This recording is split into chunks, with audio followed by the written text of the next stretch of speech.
Just to explain those voices in the background, this is being recorded once again for us in Nice on the Côte d'Azur in France, which is not terribly relevant, except for the fact that I'm here with Harry Watts, who, if you listen to this podcast, you'll have got to know very, very well. 2017 was when I first met him. If you listen to a podcast, you will have heard about a year ago our episode. In fact, it was one of our first, entitled 8 Years a Detective, because it marked Harry's 8th year in this industry. A year's gone by, so this is entitled 9 Years a Detective. 2017, as I said, is when I met him. He came to us as a undergraduate doing a placement year, and I've got to be honest, as he constantly tells me, to be quite frank, I think I barely spoke to him for the first couple of weeks. So, to recap on 8 Years a Detective, this is 9 Years a Detective, and Harry's going to talk about some of his experiences in the last year. He's going to tell you about multi-million-dollar yachts, about watching cheating spouses in a hotel, about an organisation called Generation Next, of stolen art, and his various interviews for this podcast with eminent professors in cyber psychology, in forensic psychology, and an awful lot more. Oh, plus travels. We travel. As I said, we're in Nice and Monaco at the moment. I think Harry can tell you about other trips to Monaco, about Switzerland, where we did an operation there in about -5 degrees, which was frankly hilarious. In Scotland, in Poland, in Romania, and in the brothels of Soho. So stay with us, and also don't forget, like, review, share, send us emails, send us messages. We would love to hear from you, and as ever, we would love to push your ideas and put them into a future podcast. If you've got a question, send it to us and you can be featured in a future episode. Before we get into this, here's our friend AC.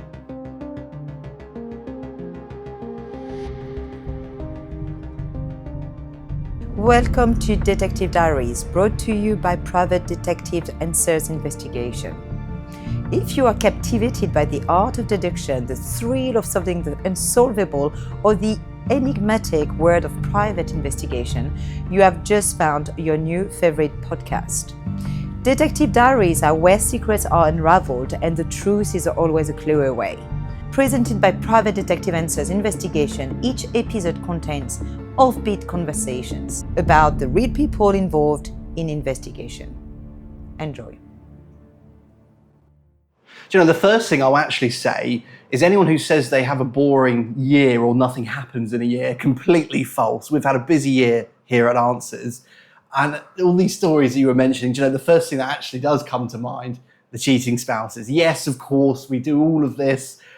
But this particular case, it was actually a bit more intense. Sometimes you go and watch someone for the odd evening, 4-6 hours, whatever it might be. This was 3 full days at a hotel where I was staying as a resident.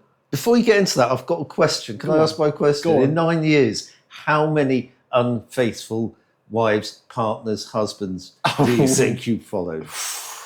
Oh, I don't want to say countless because that's wrong, isn't it? Do you know, and the thing I will say is actually on both sides of the coin. I think a lot of people think that it's... No, they want to hear a number. 5, 10, 50, 100? Oh, it's got to be... Too many you can't remember. It's too many I can't remember. It's over 100, honestly. It really is over 100. It's over 1,000 probably if I actually sat here. It can't be 1,000, come on. No, I would definitely say... Don't exaggerate. No, it's true. There are not that many unfaithful people in the world. I don't know about that. No. You're right. It's certainly a good number, but sometimes it's also misplaced, right? It's the assumptions of a client, and actually it turns out that husband or wife is simply going out to see friends, having a drink. But yeah, plenty of unfaithful people. Now, coming back to this. So we're at this hotel, 3 days, quite intense stuff, because instead of just watching someone over an evening, you are there. I'm sat there at breakfast watching these people have this affair right in front of me, no further than you are to me right now in this hotel room in Nice. But it's just astonishing, really, because of course they think they're getting away with it, right? They think, oh, I can do whatever I want. I am untouchable. Nobody knows. And here I am, quite happily enjoying my bacon sandwich, watching essentially the chaos unfold right in front of me. I mean, having breakfast isn't having an affair. And the way he was eyeing up this egg, honestly. So it's body language. It's body language, but it's the touchy-feely over breakfast. It's the mannerisms, it's the approach, pulling out the chair, arm on the back, getting drinks. So the excitement of a new romance. I would say so. And the body language. Exactly, giving off all the signals that you would expect to find, perhaps in your own partner if you're listening, those kind of relationship aspects that you see in a day-to-day life. So how many times do you describe this to the client in a written report or verbally, and they say, he doesn't do that with me? Probably more often than I would like to think about. I'm too bad. Sorry. Well, no, it's true. And also it's important, right? Because the thing is that the client's not there. They need to have this description, whether or not it's nice to hear or otherwise. And there's plenty of clients that I can think about over the 9 years that have been very appreciative to hear those sorts of words. Yeah, I've got to say, I mean, I've worked with you for so long now. You have this stunning empathy with people. And, sometimes I wonder whether you're putting on an act, and then I realise it's actually completely genuine. You are somebody, I'm not flattering you, but you are somebody who is invested in other people. I've seen you become invested in clients. And I enjoy it. It's not, while yes, we're here to be the evidence gatherers and find the answers that they need, it still doesn't take away the fact that they're going through some form of turmoil, whatever it might be, and we can actually relate perhaps sometimes and break bread over it. I know. Always my beef is there'll be a scheduled meeting that somebody's supposed to have with you, and you're talking with a client all the way through it. Yes, probably not keeping the best time sometimes. It's one of my biggest nags. Just, Harry, get off the phone, and then you realise that actually you are doing the job. And it's part of it, isn't it? It is. And I think sometimes you do have to be that good voice. You have to listen to what someone's going to say.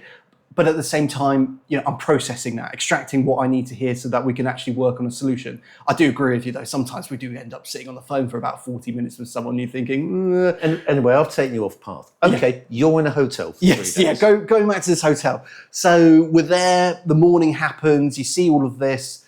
And, of course... Let's be real with this. The subject is far older than the female party that he's with. So there's that part of it.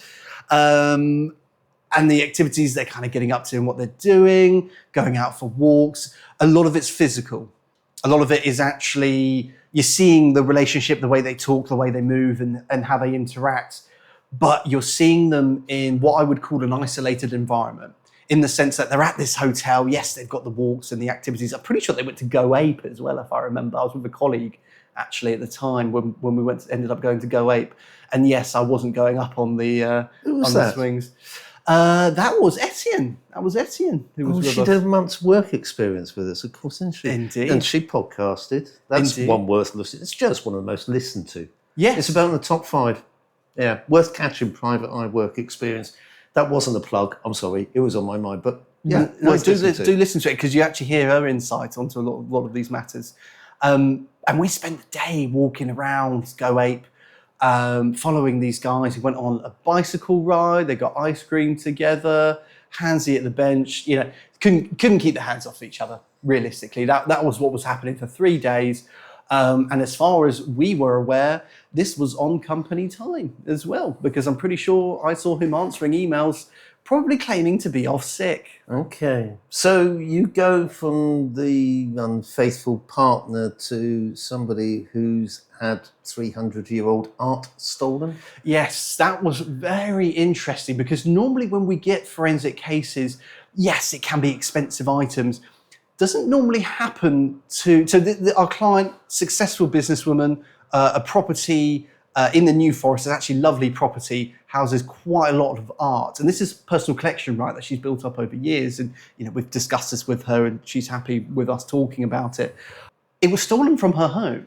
It was taken basically from right under her nose and she's got 5, 6 potential subjects. All of these people who work on site, the groundsman. So not somebody breaking in. No, exactly. Normally, the police can attend and then not pay any attention to, or not take any prints. Yeah, but yeah, you're right. Normally, it's a break-in, it's a theft, and the commonality actually with theft is a lot of people are known to you. So whether it's family members who come around at the barbecue, I'm not saying panic at the barbecue and put away your jewelry, but things like that do happen. The difference here was we had, as I say, 5 to 6 subjects who had at least 5 to 10 years experience working at this property. So these were trusted individuals, right? So it almost becomes a bit of Cluedo, and you're in this environment working out perhaps who's ratting on who, because you've got some interviews with the groundsman or the electrician saying that he had awkward conversations with the other groundsman, and there's a little bit of infighting. So you have to work out if it's manufactured or not. Now, if I remember right, coincidentally, but as a part of what you were doing from a witness interview with one of the staff there, you actually uncovered something else that was going on. It was not quite as serious, but Yes. it was minor theft from one of the Yes, targeted employees. it was not guilty of the whole thing, No. but guilty of something else. Exactly, and how long had that been going on as well? So it was actually in relation to the tools. So a lot of times the staff on site would take equipment from the property and work on the items at the property because they had the facility to do so. This individual was taking items home. And so this was obviously breaking contract. And this individual had them stored in their loft, which is probably not the most sensible or intelligent thief, but hey. I mean, the loft hatch was centimetres wide. I can tell you it was quite a difficult time getting into that loft. Worth it in the end. Did you manage to squeeze out again? Not with the tools. That took a few of us to piece by piece take it down. But yeah, and it's fascinating, isn't it? Because again, you've got a client who it trusts their staff completely, rightfully so. They've been there, they've done the job, that you've formed a relationship with them. And now she's sat across from someone who has been taking tools unbeknownst to her and probably more. Obviously, we got him on the tools, but what else was happening before we even got involved?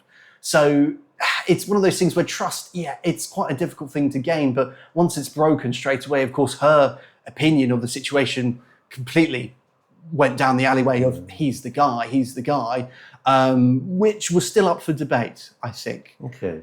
So the end result, if I remember rightly, was prints from around near where the frames were stacked, because they were stacked in against the wall. Exactly. Ready to be hung, and therefore not noticed when they went missing immediately. Exactly. It was one of those rooms where I'm sure people can relate to this who are listening. You have items in there which you kind of forget about. Your bookshelf. You're going to have books on there which you've had for years. You kind of forget about it. It was the same with this art. Obviously, it meant something to her. She got it out perhaps every 3 to 6 months. But in that time period, about 6 or 7 pieces went missing. Hundreds of thousands of pounds gone. And of course, only discovered later down the line when she's gone to check to have a look at it.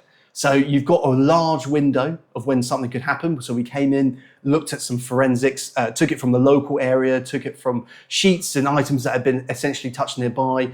And then it became the game of getting the fingerprints from all the staff. And I'm sure you can imagine how that went down. I can remember one, no, nothing to do with this, but years ago we were doing a forensic issue. It was down in Devon and taking fingerprints of a filing cabinet, if anybody can remember what a filing cabinet is. And there were, I think the place had 7 staff. Right. And having got a load of prints off this filing cabinet that nobody except the MD and the PA ever touched, and loads of other prints off it once we'd eliminated theirs, all the staff agreed on a day to have their prints taken so they could be compared, sold to them on the basis of, we want to clear you. Yes. We don't want you held under suspicion. And guess what happened? I'm sure you know and sure you can remember. On the day, 7 staff, 6 turned up, 1's never been seen since. Work it out, Sherlock. Yes. I wonder who your culprit is. It's similar processes. As you just say, we're doing the whole comparison aspect. You've got staff who are clearly reluctant. And then you've got staff who you find out actually perhaps have some grudges or there's been complaints. And again, it unravels. And it can be quite difficult sometimes when you want to deal with the hard facts, right? You've got person A talking, person B talking, all that information, trying to muddle the case, right? And so you've got to sift through the noise, find out what's going on. And yes, we essentially used process elimination to prove that a staff member who'd claimed that he wasn't there on the particular day of incident was, and fingerprints were found matching to said person. Now, clearly in this basis, obviously she took the action that she wanted to take. It was obviously our job to fact find, but difficult because she's obviously walked away with those trust issues, right? Mm. Hey, is there ever a happy outcome? There is happy outcomes. Well, I get happy outcomes, mostly from people finding adoptive mum or adoptive child, and that's never always the case. It's true. I suppose it's the nature of the work, isn't it? And I'd like to think that even if perhaps the answers aren't what clients want, it's that clarity, isn't it?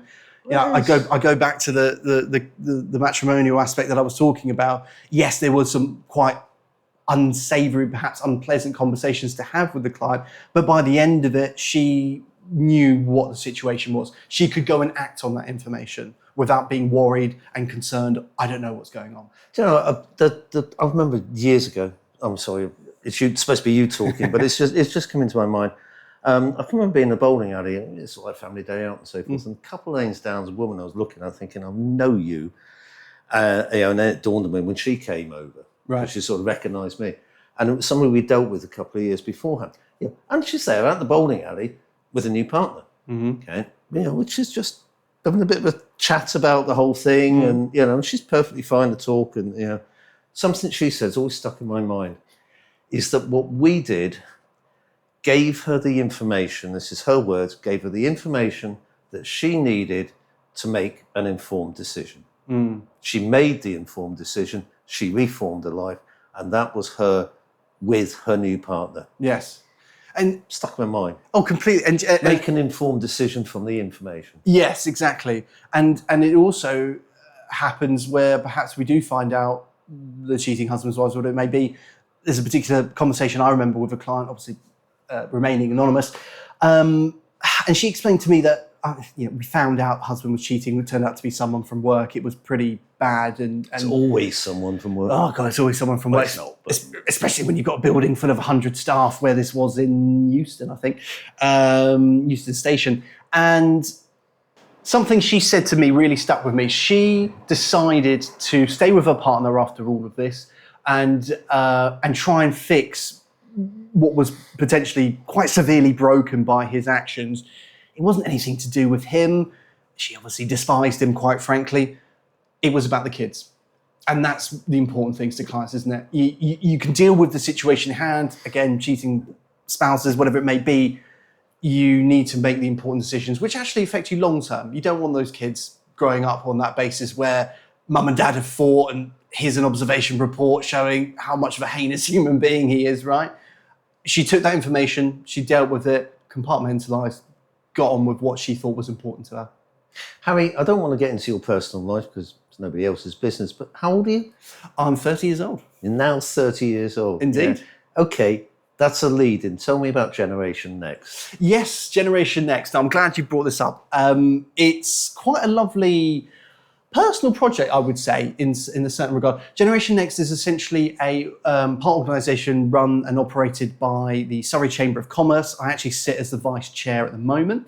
And it's essentially about driving opportunities and more specifically about career development, I would say, for people aged between sort of 18 to 35. That's the rough parameters to it. But yeah, it's really personal because I enjoy it so much. We're talking to people, we're learning about them, they're learning about us. It's a very community-driven aspect. But there's also a mentoringship aspect to it as well, taking someone under your wing, and it's something that I wish I had when I was 18. I think that's why it's a bit of a personal driver for me. Okay, that's a brief overview, but can you tell more? Yeah, it's a lot of it is perhaps trying to reach out to those who don't necessarily feel like they fit into other groups. And what I mean by that is not the alternatives and this, that, and the other. It's somewhat... You're talking about people in business? I'm talking about of a younger age? Yes, young professionals. Starting out in life? Yes. Okay. who perhaps then don't feel like they fit into the networking groups who are run by their bosses who are three times their age. A lot of those network, oh heaven's sake, I mean, I'm of the older generation, and a lot of those networking groups just bore me rigid. Yeah. So you can imagine for someone, if you're getting bored, you can imagine for someone who perhaps this is their first time, that's going to be quite daunting for them, especially with people who have clearly got decades of experience over them. So yeah, I've taken quite a few of our younger set to the better ones where I know it's going to be more engaging and you can actually engage with people. Well, but you're right though, because I think we actually see quite a positive aspect from our own staff for that, don't we? We take them to those experiences, and then before you know it, 3 or 4 events later, they're the ones taking up the spotlight, telling you all about the wonderful stories that we're talking about. So developing those skills. Precisely. And from what? From networking that's got an active interest for people of that generation. Exactly. And one of the examples I'll use is we had a really lovely day at Oakwood last year. And what's Oakwood? Oakwood is essentially a activity site. I was going to call it a leisure centre. That's completely wrong. Sorry, Oakwood. It's like a day out activity site. So based in Surrey, and you go do a variety of things. There's electric. I say electric because you actually do get stung with shoulder pads. I can tell you now, it hurts a lot. It's great fun. It's basically laser tag. You run around and you're kind of doing all those things. Electric shock therapy. So basically getting young professionals together to endure pain. Yeah, I think so. And they loved it, honestly. But no, and getting people to open up, it can be difficult, right? We know that more than most. But with young people who are starting out, getting on that career ladder, they want to have people who relate to them. And you can actually hear people talking about... I am so jealous. Honestly, every time we go to some networking thing and some guy walks up and goes, "Hi, I'm James, I work in wealth management," or "I'm James and I'm an action coach," and I'm just thinking, great, I'm not interested, and personally I'd quite like to strangle you right at this moment, but I'll smile and nod politely as if I'm really interested in you. Well, the worst bit is when you walk to your right and then the next person goes, "Hi, I'm James, I'm the..." I'm a wealth management life coach. You think, when will it end? When will it end? So yeah, that's really nice. It's really personal. As I say, it's just getting people involved. You can actually hear an episode where I talked to Niamh Luby and George Burgess about this. From the Surrey Chamber of Commerce, you've got wonderful Zareth Croft. Zareth, if you're listening, shout out to you. Go have a chat with them. Send us some details. We'd be more than pleased to speak with you and come to one of our networking events. You might find it quite interesting and a bit different from what you're used to. In the last year, you've worked in a lot of different places. I know you've worked in Brixton and you've worked in Winchester and further afield in places like Monaco and various other salubrious areas among some of the, should we say, more affluent members of society. What's your most standout meeting and where? Standout meeting? In the last year? Yes. Can't think back to all the wonderful places before. In the last year, actually, no, I thought, it's come to mind. We went on a yacht, and I don't just mean any old yacht. This thing was probably worth about 250 million euros. So yeah, quite a sizable super yacht or mega yacht. It's probably not a mega yacht, it's a super yacht. Fantastic, picture perfect scenery. Tender boat comes out to take us onto this yacht. Meet the client on board. This was all for fingerprinting means, regulatory means. It was actually to do partly with inheritance as well. Some of the complicated banking systems they needed to get fingerprints for. But my word, picture perfect. I mean, turning up in a business suit when the captain and crew are in perfect whites, impeccable. I've never seen a ship as clean as this. I think the best bit actually was this amazing grand piano in this picture perfect room. Lights are sparkling off the walls, mirrors everywhere, chandelier that was probably worth more than a house. And you've got this wonderful piano, which of course is bolted into the floor. Don't want that piano sliding around at all. So amazing scenery, picture perfect, and wonderful lunch as well. So if the yacht's sinking, is the piano the first thing to get thrown overboard? Last thing to make it out, I think. So yeah, that really tops the list. It was such a lovely day for it. It was such wonderful people, very accommodating, and as I say, wonderful staff. Helping us on board, getting the tender ship out. Really was a once in a lifetime, I think, that kind of experience. Where else in the last 12 months? Hey, it's the last 12 months rule. This is 9 years as a detective as opposed to 8. Where else in the last 12 months have you travelled to for investigation work or for fingerprinting or for forensic work? It's a shame because I've got that nice little black book with all the locations and I can only choose from the past Surely you year. remember which countries you've been to. Oh, no, I do. The first one that probably comes to mind, obviously, we've talked about Monaco. Switzerland happened this year, and you're going to hear more about that, I hope, in one of our future episodes. Oh, yes, Adina's recorded about Switzerland. Yes. That was interesting. It's going to be some fun insights on that. I mean, recording Adina was a challenge. And that changes the environment completely. You know, instead of it being Monaco at the moment and Nice where temperatures are skyrocketing, you've got Switzerland where you're basically almost dealing with -5, even colder. So you've got to have all the equipment. You've got to make sure all your cameras can survive the equipment. So that was good fun. Went to Scotland. So again, going to somewhere cold. You got a nice ski jacket. Oh, I got a nice ski jacket. 3 out of days Switzerland. beforehand, somebody says to Harry, Harry, you're not wearing your normal coat, are you? And he's like, why not? I said, Harry, for heaven's sake, just go and buy a ski jacket. My trusty coat, it goes around with me everywhere. But no, it was the right move. You were so proud of that I jacket. was so proud of that. I don't think I took it off for the entire time we were there. I don't think I took anything off. You It are. was freezing. I really was. So yeah, went up to Scotland to see some clients. That was lovely. Went to Inverness.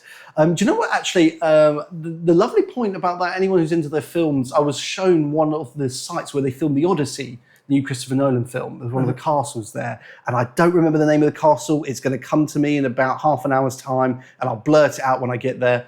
But yeah, the client was really lovely, showed me around this wonderful site, so we got to see that.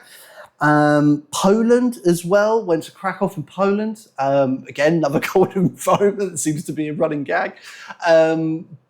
Again, really lovely place. Different culture, different people. So warm and accommodating. Well, I know you've been to Poland before on a few occasions. A lot. Yes. Yeah, but it's wonderful people. It's one of my favourite places in Europe. Yeah. I absolutely adore it. People are great. Yeah. And we found ourselves a nice little bar to speak with once we'd done all the work, and got friendly with a few people, and then met a lot of expats, oddly, as well in that environment. So got chatting about sort of what they were doing and what they were getting up to. Let's have a think. Romania, yep, that happened. Bucharest, a slightly warmer climate if we're going to keep going on this weather pattern. Again, that was more corporate entity, so we're dealing with quite a large number of people that we need to fingerprint for gaming and gambling licenses. So the types of work with these locations do vary. You know, Scotland, I mentioned that was a particular one-man band, it was a client, and then Romania, big, large corporations. So it does vary wildly, and sometimes we're doing on-site forensics, sometimes we're, consulting for different pieces of work. So yeah, it changes. You know Nice well, don't you? Why? Oh, we've been here quite a few times. Yeah. Quite a few times. I mean, both to work in Nice and also it's a good jumping off point for Monaco. Yes. It's not fair to the client to go and book accommodation in Monaco. It's only half an hour on the train. Mind you, apart from the one this morning, which was so full they had to throw people off. Yes, it was something that... And then they cancelled the next one. Oh, yeah. But hey, people don't want to hear about our travel issues. Long day. A long day indeed. So yeah, all variety of locations. And then I suppose actually the other thing that comes to mind, it's not necessarily travel, but it's getting insight into different worlds. And that was the brothels that we've been visiting in Soho. And yes, I don't mean for personal reasons. Oh, really? I'm not in that business, I'm afraid. Oh, okay. I wouldn't know what you're talking about. No, we have a client, again, obviously keeping the confidentiality, dealing with an issue involving brothels. Essentially, from what we understand, it's ex-colleague issues and it's sort of spiralling out of hand and it's involving brothels. And it also... When Adina turned up, dressed as one of the, I can't think of the right word for it, one of the staff at the brothel. Well done, very well put. To stand outside to try and draw people out and rattle a few bars and make things happen. My God, I've never seen such a transformation. Joe, I've got this lovely bit of video of her, which she does know that I took, but it was afterwards and in a shop doorway when she takes off this blonde wig, delves through a bag, pulls all the makeup off. I mean, it was just unbelievable. Drops the contact lenses out of her eyes, puts her glasses on, and just turns around and grins. And it was just like, hang on a minute, Adina's back. Yeah, the transformation was real and instantaneous as well. I'm pretty sure I've seen that video, and it's 10 seconds or something. She's very quick about it. But I'm sorry, I've taken over. No. You were talking about Soho brothels. Yeah, Soho was famous for brothels, and they still exist. Yes, And people don't know that they're there. No, it's a hiding in plain sight thing, isn't it? Yeah. And in this instance, it was Illegal. Yes, yeah, but known. And we've been observing this place. We've seen many police officers, patrol officers, security personnel for the various businesses. They all know what's going on. Yeah. It's contained. Nobody solicits on the street, and that's where the law. Yeah, that's where it starts, the curb crawling aspect, isn't it? But no, it was interesting because it was this element of client knew that something like that existed because it was trying to work out where someone had gone, but didn't know it actually existed. It was a potential, right? And so you're searching around streets, you're trying to find out what's going on. We eventually find this place, start seeing the activity, the ins and outs, some of the money being exchanged. And it goes back to your point about trying to rattle bars.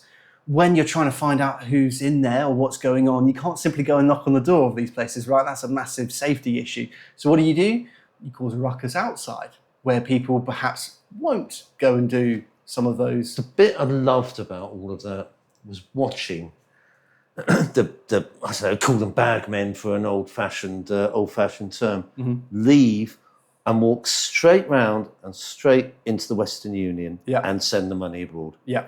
And you check on the ownership of the building or the leasehold of the building, and the leasehold of the building is in another country. Yeah. And all the proceeds from that are going out of the UK and into somewhere else. So can't even really be said it's contributing to the UK economy. But what I actually really enjoyed about this was the fact that we worked from nothing. We had a vague from nothing.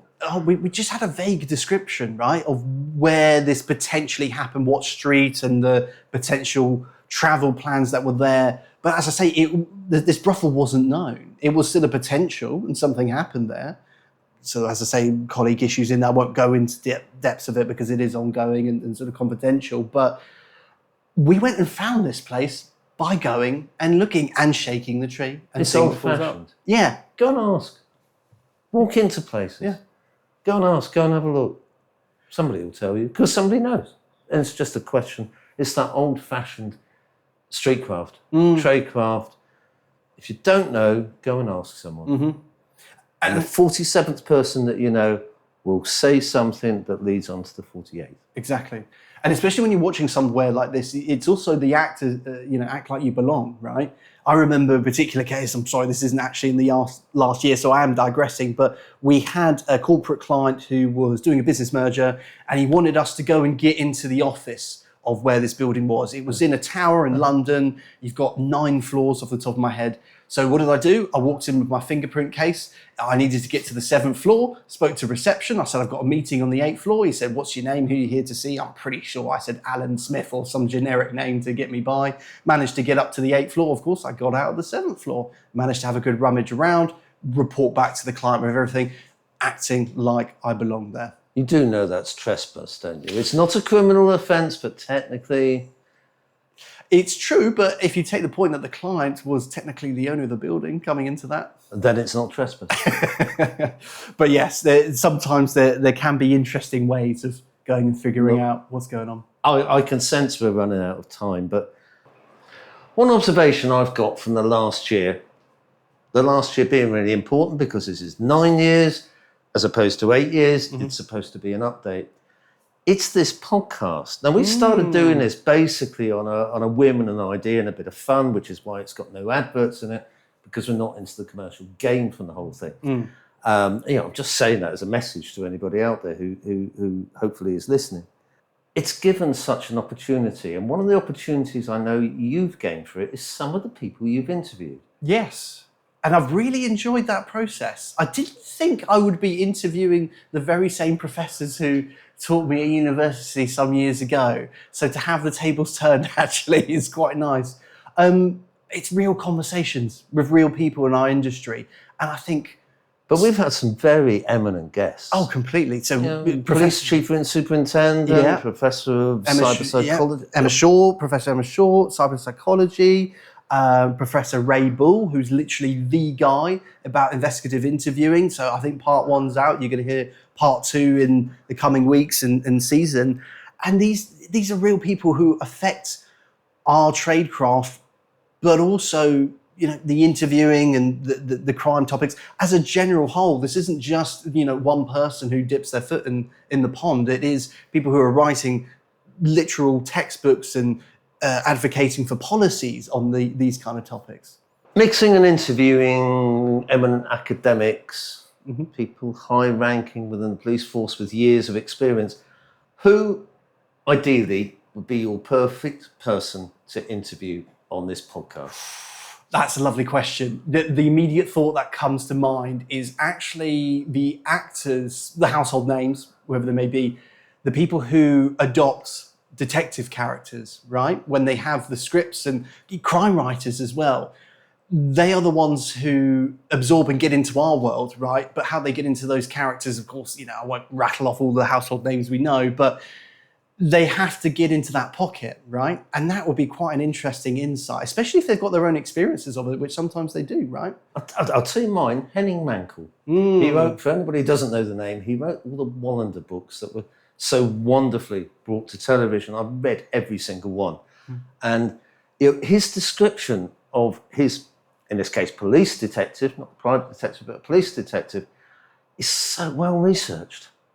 You know, he must have lived and absorbed. He describes the boring police work, you know, that's so necessary to get the result that we know. Do you know, something else that's actually come to mind.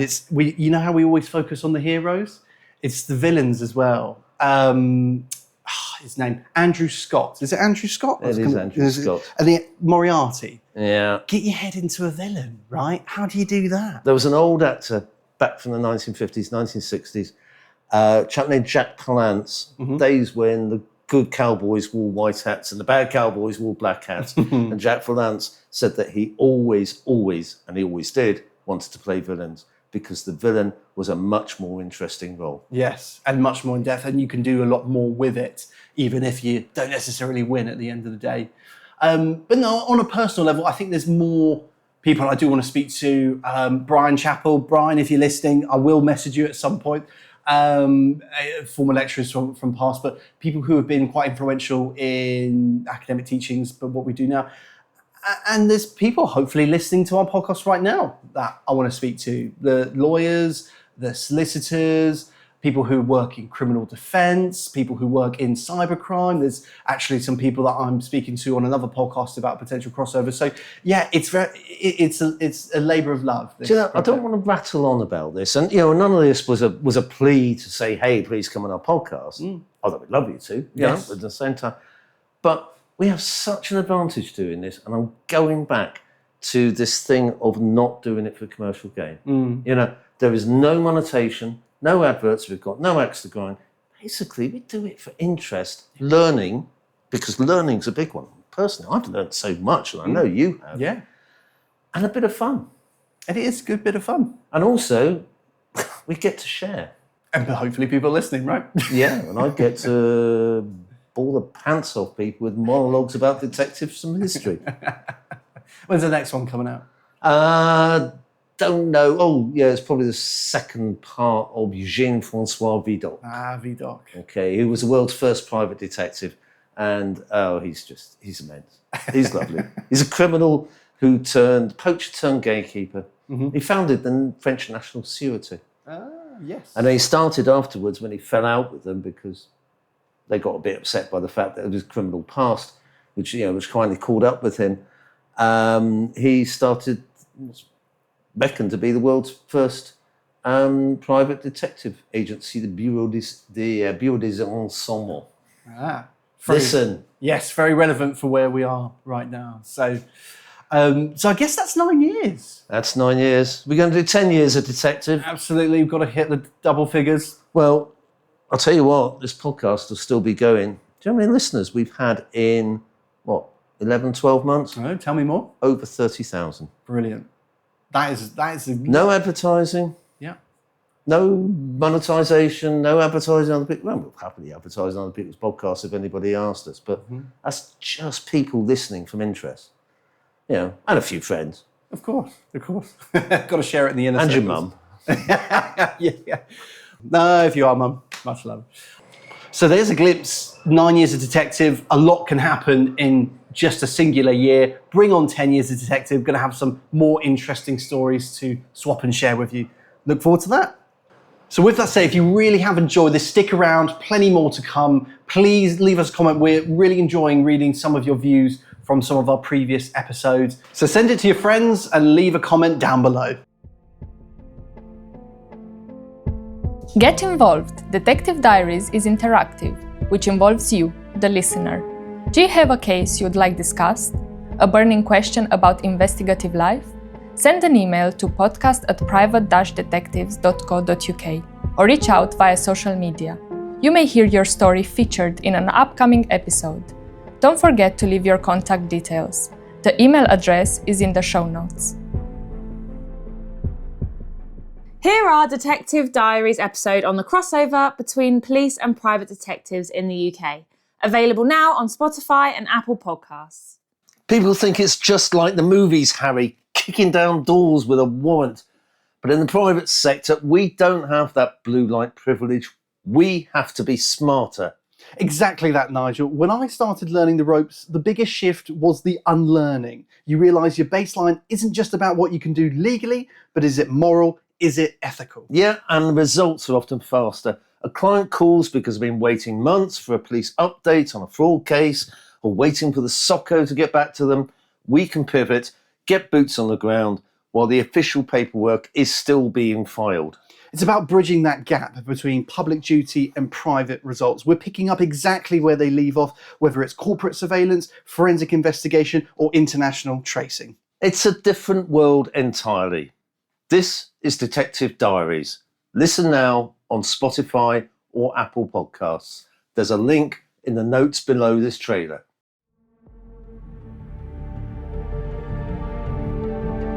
We hope you enjoyed today's podcast, brought to you by Answers Investigation and UK Fingerprint. If you've enjoyed our conversation and want to learn more about the fascinating world of investigations, be sure to check out Private Detective's Answers Investigation. Their experienced team offers a wide range of discreet and professional services, helping you find the answers you need with integrity and expertise. If you're interested in fingerprint analysis or require specialist fingerprint services, don't miss UK Fingerprint.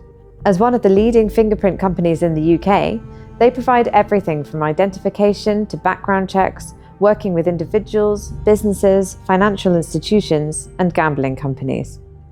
To find out more, visit www.private-detectives.co.uk, that's a minus sign, and www.ukfingerprint.co.uk. These are your go-to resources for investigative solutions and fingerprint expertise. You can call their